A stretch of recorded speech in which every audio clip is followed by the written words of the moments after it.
Hello, everyone. Thank you for standing in that long line. And well, the weather is beautiful today, but I really appreciate it. Hi, my name is Jihyun Chung. I'm a business development manager in Google Play. In my daily job, I work with Korean developers based in Seoul.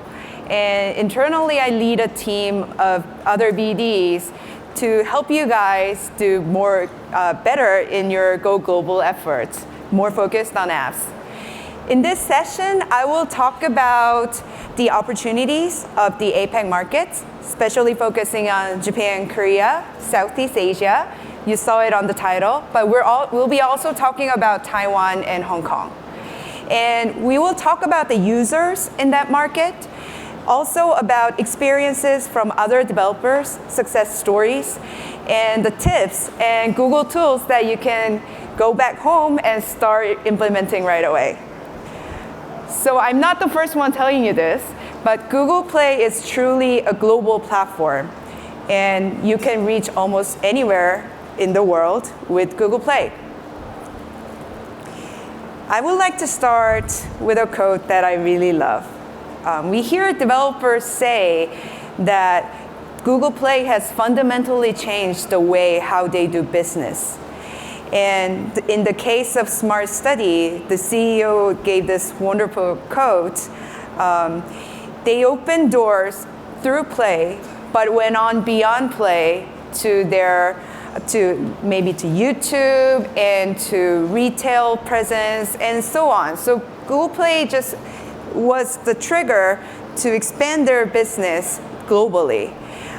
It's like, I don't know if you know this animation. There's a Japanese character who has this magical door where he opens it. He can basically enter any place that he wants to go. I feel that Google Play is that door for you. You could open and go into any market that you want to go. And today, we're going to open the markets to APAC. The Asian market is the single largest market that we have on Play. According to App Annie, the countries that I will cover today, Japan, Korea, Taiwan, Hong Kong, and Southeast Asia, they make the 50% of total revenue in the mobile app business. That's basically the half of the market. So does this portion resonate with your business? No, yes and no. If it doesn't, this may mean this much more opportunity of your business to grow. Not only APAC is all about revenue, it's about huge growth and install base. Again, according to App Annie, we see that the install growth rate, especially in Southeast Asia, is 54% higher than that of the global average. It's really a great growth that we're seeing in these APAC markets. But the reality is not that easy. It's not rosy. How many of you know all the games that you see on this screen? It's a screenshot that I took from Korean top grossing chart ranking yesterday. Do you recognize the games? Anyone? Well, as you can see, there aren't many global titles that you easily recognize from. Let's move on to Japan. I took it on the same day. Do you see any duplicates? Can you recognize? It's kind of difficult, right? Actually, there is one, and not a lot of global titles, again. What this means is local developers are really dominating these markets. So a really tough competition there. And does this sound like a barrier? Does this discourage you? Well, we think that one of the human errors that we easily make is we make conclusions too fast, even we don't know the full information to base up that conclusion. So today, let's talk about what would be the key levers to move the needles in APAC markets. And let's have it and take it on your business and really explore together what could work better for you. So what makes it so different? Before I go into the details, let me ask you a quick question. How many of you are game developers? Raise your hand. Okay, a little less than I expected. How many of you are non-game developers, app developers? Great, okay. And some of you are just in between. That's good. If you're starting and if you're quitting, that's still fine. There is an old Asian Confucius saying that if 3 people walk together, at least one of them is my teacher. Meaning, if it doesn't directly applies to your business, take a learning from there, understand what is behind that logic, and take it into your business. We can learn from, apps developers can learn from games. Games can also learn from apps. So let's do that. Let's have that mindset together. So on the very basic, when we talk about going global, very easy pitfalls that developers fall into would be, they think it's okay enough to build an app that works well on their country, which could be making sense because if you're just going to the local market, that's fine. But if you're going to the global market, this is totally a different story. You have to be aware that infrastructure is very much different, connectivity, device, and even with the mature markets, the device situation might be very much different.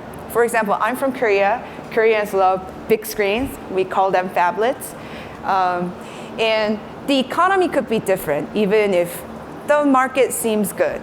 So the purchasing power of users are different.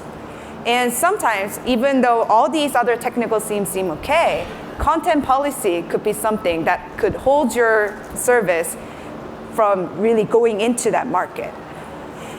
And app market size itself and the maturity of the app market is one of the things that you should consider before going global. But I'm not going to go into details on this because we have a wonderful session coming right after this. It's Building for Billions, happening on stage 5. So after this, if you're interested in more in building for emerging markets, go to stage 5 and check that out. So back to what makes Asian different. We just love different characters. And we love the characters in a way a little bit different from Western culture. Of course, there are loyal fans of characters everywhere, but in Asia, it's more like it's embedded to our lives. This is an example of Pokemon game from the Pokemon company. And as you can see, just imagine from the structure, the game itself is something that you might easily understand what the logic is. But this game is a hit, and the users love it because they love the Pokemon. And another difference between Western and Eastern is about the high context culture. This may have started from Chinese characters conveying a lot of meanings in single words. This is Mixie's Monster Strike, and their promotional images from, on the left side, Japan, on the right side, global. This is so apparent difference, right? For Japanese users, if you give them the screen on the right, they would feel like something is missing or this is foreign. But if on the Western eyes, if you see the image on the left side, you would think like, oh, they need a designer. So keep that in mind, and I want you to pay a close attention to this part, the live operation. Have any of you heard about the live operation? Raise your hand if you have. Oh, good. Yeah. I will take simple examples of live operations to give you an idea. It's basically a stage of app that evolves with the user interaction. One of the early stage of live operation would be live chatting with users through Game Master, aka GMs. Game developers, you would know what it is.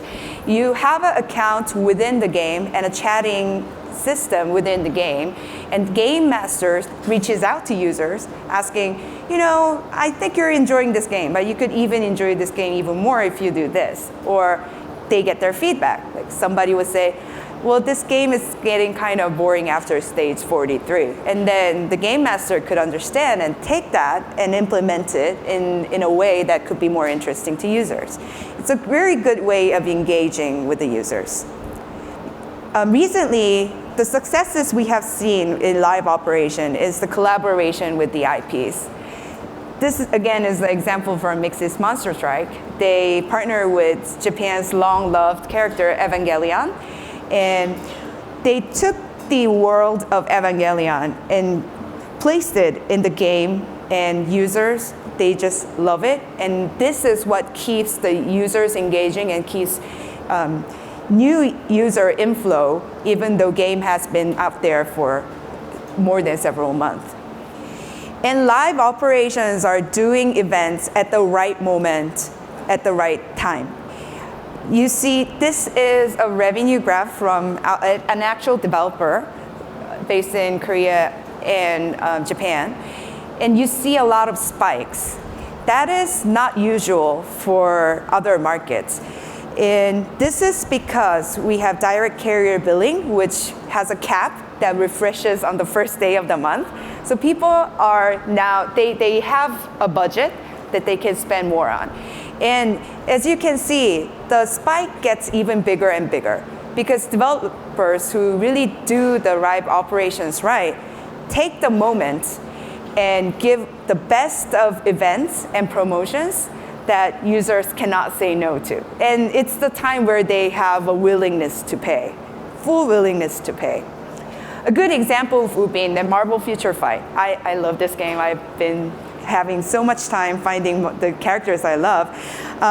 In this game, they had a promotion on the Black Friday. You might have done similar stuffs already. And they announced with a really nice deal, and they saw 869% increase in revenue compared to the previous day, and which means they're creating the spikes. And in a game, if you want to keep the lifetime of the game longer and longer, these spikes are really necessary to keep the revenue going. It means that users are engaging back to your service or game. So what I told you was about the differences between somewhat Western and Eastern cultures. Now I will talk about even more differences among the APEC countries. So this is the icon screenshot of Japan and Korea. Can you feel the difference? Yeah. So in our team, we would say, if they don't have a nose, it's a Japanese icon. If they have a nose and it's a woman and they're very slim and beautiful, it's usually Korean. So there's the users like different type of images. And they even like different type of gameplays. For Korean, it's more about PvP, meaning one-on-one battles. And for Japan, it's not that people don't enjoy PvP. It's more like Japanese users prefer collaborative play a little more. So to give you a better idea, let me show you, and it's a good clips, of their TV commercials showing this difference. This is Korean game, Netmarbles 감각적 액션, 강력한 It's based 무기, on one PvP play. 위대한 전사까지. 이제 시작해볼까?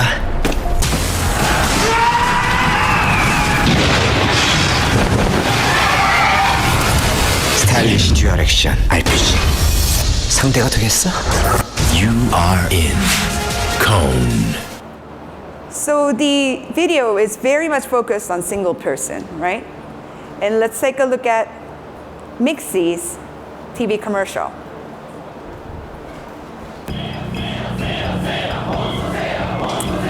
Now you see a lot of people to begin with.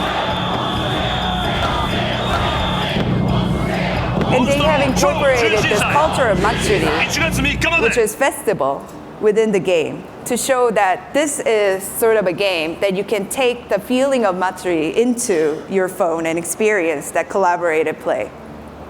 So it is so different even among the APAC market. So what you have to do No, I'm not trying to discourage you.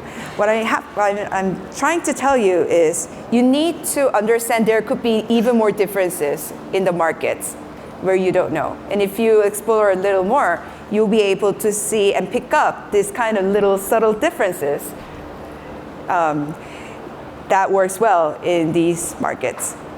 Let's explore what you can actually do better in APAC markets. I'll try to break down into 4 sections. First 3 is more like a process. You have to understand your market, plan it, and go. And second, we will talk about how to better localize the app. And third, I will explain a little bit more in depth about live operation and how you would want to do operations in that local country. And lastly, we will tell you about what you can use from Google's tools to make this more easier for you. These are seasonings, images of seasonings sold in Southeast Asia market. So if you want to casually cook for yourself one of like exotic dishes, you could just follow the recipe and put everything that they tell you to do. But if you want to be a cook, and if you want to sell your dish, you really have to understand the ingredients that goes within. So in this part, I'll tell you about a little bit of facts and some of the insights of the APAC market. And before we move on to that, before knowing what is out there, you have to know your intentions. What is your priority? What's more important to you? Is it revenue or is it install? This makes difference in which countries that you will want to focus first. For Japan and Korea, it's a country with a lot of revenue and great number of installs. But the cost of marketing is very high. Contrary to that, Southeast Asia, it has huge install potential and the cost of marketing is low. So if your priority is clearly on the either side, check. It's an easy decision you can make. But if you want to go to everywhere, try Taiwan and Hong Kong. They have users with high ARPPU, average spending per spending users, and they're very much loyal. So if you want to test out your service or game, these markets could be a good place to start with. Now, when we talk about Southeast Asia market, we're talking about these 6 key markets: Singapore, Thailand, Malaysia, Indonesia, Philippines, and Vietnam. And we talked about installs, but they do make a sizable revenue in Indonesia, Philippines, and Vietnam. And since we have the map, I did a little dot drawing across of what type of game category works best in each region. And it was interesting because on the northern side of these countries, we see hardcore RPGs doing really well. On the below, we see more of a diverse type of game doing well. This could be due to several reasons. It could be due to the device performance, but this is how it is. And the other thing that I've tried doing was to color based on what messenger platform works best for each region. I thought I would see some dominant color, but it betrayed me, and there's a lot of diverse colors in this map, which means if you want to use the best out of each platforms, you may have to think about having strategies for each market, multiple builds. But we have prepared Play Game Service and Google Sign-In that you can use in all these countries. So if you want to scale your business, you can use our social logins. And prepare your app from the start. Material design works well. Prepare to have your app strings separated so that you could easily update. And system elements are really different among these countries. And if you haven't taken them out, users might feel the service foreign. Few examples: material design. Asian users are already very much educated in how the material design is and how Android form factors play in. So you don't have to teach the users how to use the app if you use basic structure of the material design. And I told you about separating the app strings because language is all different. Even for Taiwan and Hong Kong, they use traditional Chinese. But if you want to have voice control or if you have audio content, they speak the different Chinese, Cantonese and Mandarin. In Indonesia, Bahasa works really well if you want to pick up the performance. And on the system element side, if a dating app asks me, I'm born and raised in Korea, and they ask me, how tall are you in feet and inches? I can't answer because I don't know. I know that I'm 167 centimeters high, but I don't know it in feet. So if you give that to Asian users, what you're most used to in US, that doesn't work that way. So please be prepared that the units will be different. Also, same with the days. Now we touched a brief about ingredients. You can always learn more on yourself. So let's talk about the cooking, localization.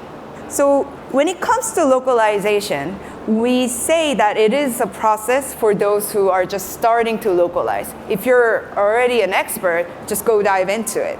But if you're starting to do a localization, this could be in a process. So start simple. Just try using auto translation in your app description, because just by doing that is opening your front door to the new users and inviting them to come in. And if you think you see some actions or responses from that market, now you can start getting more serious. Let them know that you are starting to care for them in their market by translating your app. And in the third phase, you have to really go in and operate in local language in a native voice. In the Play Store, you can localize the trailer, icon, title, description, and key images. And this may sound easy, or this may sound very difficult to some of you, but there are developers who do it in a perfection.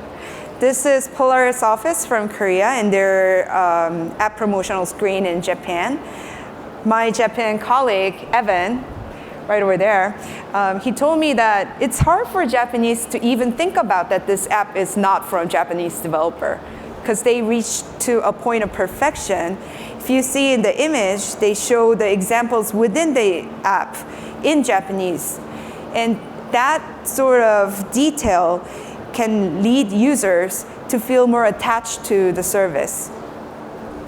And on the cookpad side, they not only localize the store listings in the language, they localize with the local food content. So they would show the food that the local users would most love.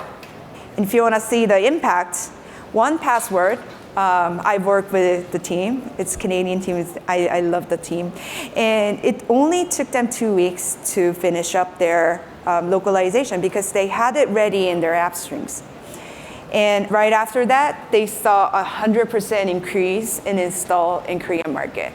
I think this is something that is easy for you to make decision on. But not all services are utility or it's simple, but just think that how much potential it brings once you just start localizing. So when to choose between single and multiple builds? If your app is targeting more to, we saw the social services before, the specific market service, you should think about building multiple builds. But then it means more resources, engineering resources needed for you. But the service and the content will be much more tailored to local users. If you want to keep the scale of it, single build is your answer. And even within the single build, you can still localize the business model. The alarm clock app, they have a lot of in-app items. They place the strategy differently among the regions. So for example, in Japan, they have 35 paid items.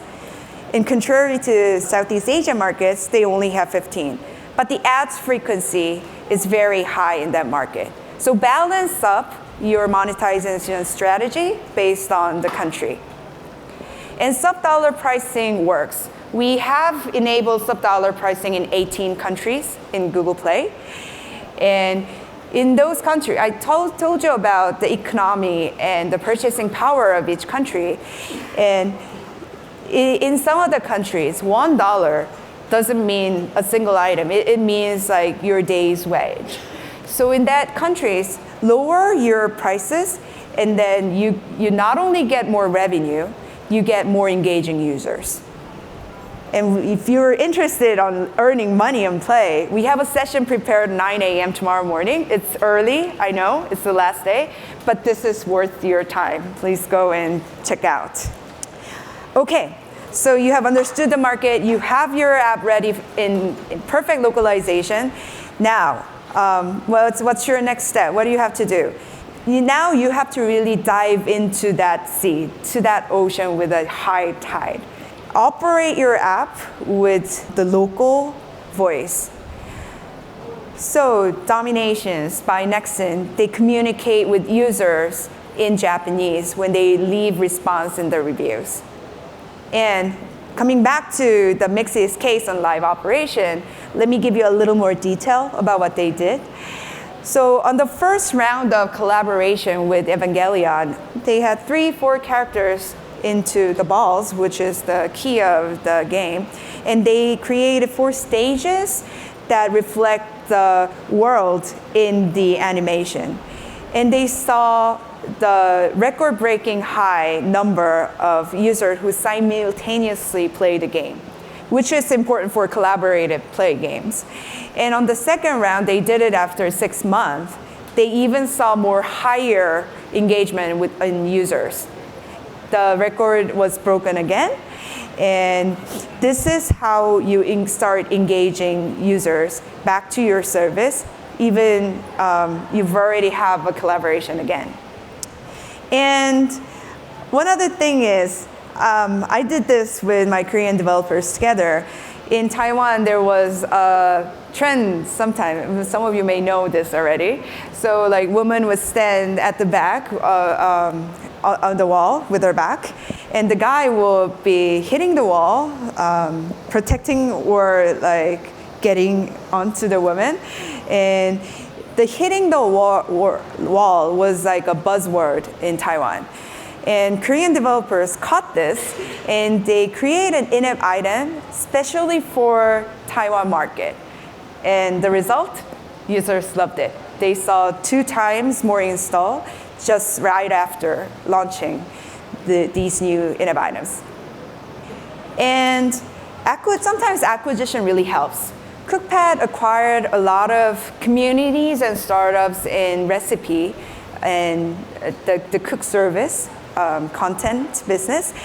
And it was one of the most effective way of expanding their boundaries so quickly and taking users from that countries. This is the case from Netmarble's Future Fight. When they went into Taiwan, they did the marketing that works in that region. So they did mobile UA, TVC, Rapping Bus, which probably isn't familiar to many of you. And they did a lot of consumer exhibition and events to engage more with the users. They invested. This case is Evil Vein with Netmarble.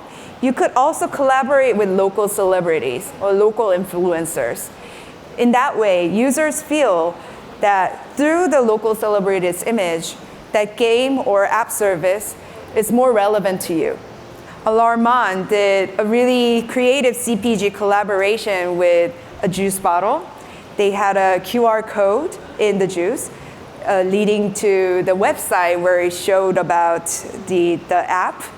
And after this, they saw 2 times the growth in that market.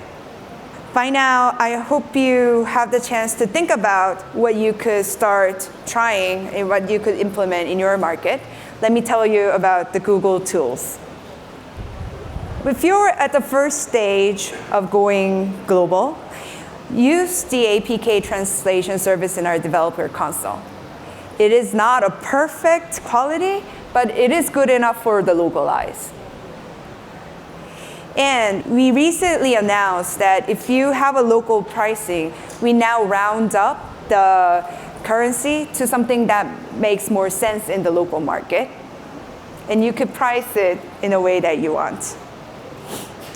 But the thing you have to keep in mind is always launch, test, and iterate the process to see what really works for your region. And you can do this through analyzing the users in conversion funnel in the developer console. Now you can see by the countries which country had the most install and the conversion rate of that country was how much. And you can also analyze the ratings by the country and understand what is wrong with certain countries. Even we translate the feedbacks for you in your language. And a case that I want to share is Creative Bomb's Botu. It's a very pretty pink dolphin, kids app, lovely. But one day they saw a huge drop in user rating in Philippines. That is after they launched. And one of the user feedback was that Botu meant something bad in Philippines. So they took the response from that review and changed the name to Botu. And after that, they're doing great in Philippines. And do a lot of store listing experiments. You can A/B test your icons, your app description, your trailers. Tell you a case about Monster Strike's international expansion. They tested their icon. This is the winner. They also tested the app descriptions, like the key description messages. And they tested the screenshot and the video. In a way, they plan to see the maximum efforts. And after this, they saw 60% increase in conversion before and after the test. And in a world where the marketing cost and cost per install is going higher and higher, improving the conversion rate is really critical for the business. And then afterwards, they start testing the in-app experiences. If you want to know more about game side and about how to be more successful in Google Play, you have a session tomorrow, 10 a.m. So try not miss it again. And I show you some examples from Netmarble. We have Netmarble's Duke coming in to speak for the event. So you'll be able to hear more about the examples that he can give. Okay, so kind of wrapping all the things that I discussed, I'll share 2 success cases from developers. And this will kind of help you to organize what we have discussed today. Joy City's Game of Dice was success in Hong Kong. Do you remember that I said you have to plan ahead of your strategy? That Game of Dice planned the localization strategy before they launched. So they had a team who could best localize in the local language by including traditional Chinese speaker and simplified Chinese speaker, and having a check and balance process within the localization team. And then they would check the localization level with the Korean team in a processed way so that they don't miss out a single word. And the live ops, they collaborated with Celebrity, that's very popular in the Hong Kong market. And they collaborated with YouTube creators to let the game know in a more familiar way to users. But the importance of A/B testing is here. They thought Celebrity icons would work better than the game character image icons. But when they tested it, actually the game character image worked better in performance. So you have to test and iterate to see what works best for you.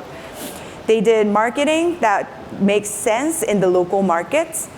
They created webtoons. In the subway, they created engaging videos that explain of the gameplay, and they wrapped buses. And I will show you the Music Matches win in Japan. So truth or myth, honestly, the BDs like us, we thought Japan market is almost impossible to crack in terms of service or content from developers abroad. But Music Match did it. They localized. They even localized the app experience for Japanese users. And what they saw is 300% increase, and they was ranked #1 in music category in Japan. What they did was they personalized to Japanese users, localized deeply of all the things that they can localize in Play. And they did a lot of A/B testing, did analytics from the developer console, and really worked with the local market experts on FGIs and learning more and more of the local market. I told you in the opening session how Google Play is the magical door. And the door is open for all of you. It's open for everyone who wants to go and dive into a new market. We will keep listening to the feedbacks that you have and difficulties that you had going into the global market, and we will make the product better and better for you. You already have a better product that announced this time with more countries that you can test your A/B testing on simultaneously, and of the price roundings that we provide. So keep trying and let us know what works and what doesn't. And we'll try our best to be a better platform for you too. If you have any questions, you can update on the spaces. And since I have 5 minutes left, I may be able to take 1 or 2 questions from the audience. The mic is in the center. If you have a question, you can do this. And I will have my friends BDs from other regions. Raise your hand if you're BD for Korea. There's people who are responsible for these APAC markets. So if you want to connect with us more, find us. We'll be here. Thank you for listening.